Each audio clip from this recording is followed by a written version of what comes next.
Well, back to Ulster. It's a little village nestled in the hills and on the banks of the Susquehanna River.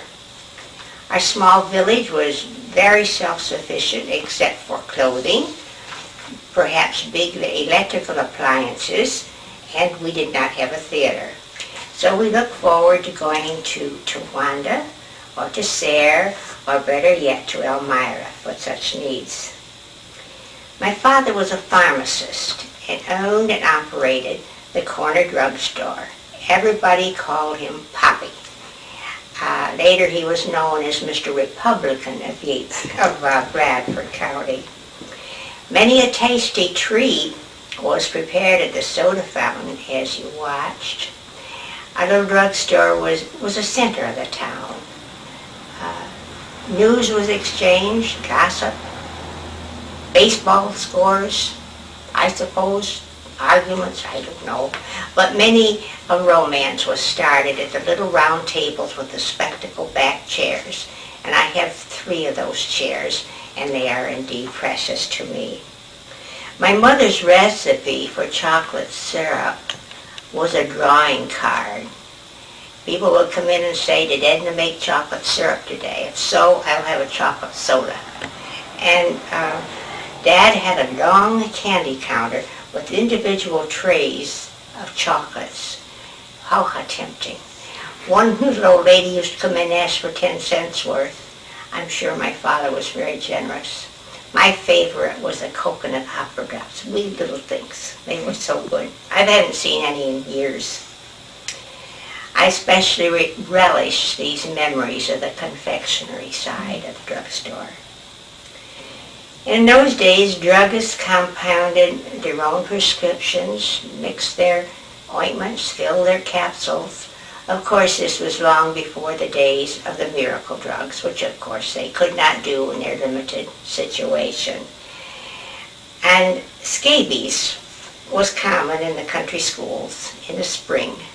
And whenever a prescription came in for a scabies ointment, and Dad would put it on a spindle, then if I were there, he'd send me to the grocery store, which was just 2 doors down the street, for lard, because lard was the basis for the ointment. Because lard was the basis for the ointment. And I could see him with his mortar and pestle as he mixed in the sulfur powder into the lard, and then it went into a little white jar with a black cover. And how I'll remember all these things is really beyond me. My father's scales, mortar and pestle, and little etched graduates are my treasures. My mother operated the one-position telephone switchboard. This was an intriguing object. I can remember sitting there and watching a drop come down, pulling the cord up, inserting it into the hole, and then putting in the corresponding cord. And if the call were 34R2, then you take your little lever and ring 2 short rings. Of course, you got news this way. You weren't supposed to listen in, but I suppose some people did at all times. I know they did on the country lines.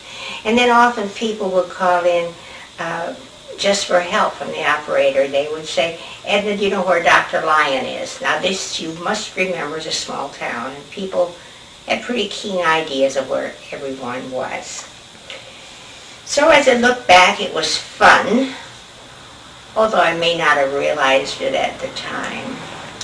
And I go to length to tell you this because I think it helped me become the kind of person I am today. I learned to love people. I tried to be helpful, whether it was sitting at the switchboard or doing something in the drugstore or delivering a prescription, and just relating to people in any way I could, and it has gone on. Yes, it has. What about your education? Well, I attended the village school. I did not go to kindergarten. I was 5 years old when I started first grade, and I learned to read so readily, so easily. I remember the letter P, and I don't know why, but it must have been in something, a great big P, and I said to Mother, "That's a P." I recall being drilled and prepared for the Bradford County exams to go from 8th grade into high school. This was a necessity. And I had a teacher who had taught forever and a day and had all these stacks of old county exams. She would send us to the blackboard and ask us questions mercilessly. But I think we all passed it. I think we all passed it into high school. I graduated at the top of a very small class, and I've always felt I had a good education, even though I came from a small school. I remember you also around here as a storyteller. Yes, I love stories. I still do today. All through school there were stories. And in high school, I competed in two oratorical contests. I was a happy winner of the second contest when I was a senior in high school. In college, I joined Dramatics Club, and I remember trying out with James Whitcomb Riley's That Old Sweetheart of Mine. For several years I told stories in the children's program at our Methodist church here in Penn Yan on Children's Day. An Eastern Star, I was a star point, and as such I had a story. And then I gave book reviews at the library. The one I remember the most was Arthur Miller's The Crucible. And it was fascinating to me because it was about that time I realized that I was a 10th generation direct descendant of Giles Corey. And for those of you who do not know, Giles Corey was the first man ever to be pressed to death in continental United States. This was at the time of the witchcraft scare, 1692, in New England. Later, my cousins and my husband and I made trips to that part of New England, and we researched. And then a few years ago, Gil and I went to a symposium in Salem. And it's just, everybody wouldn't be proud of having a man suspected of witchcraft, but I value Giles Corey. He's added spice to my life. And of course, 4th grade was an excellent time for stories. Everything was a story. We taught American history. And think of that, they're all lovely individual stories. And then we always had stories. Sometimes the children told them, or more often I would read to them after lunch.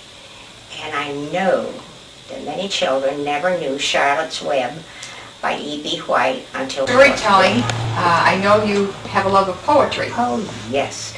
The charm of words and the visions that poetry create in your mind have always fascinated me.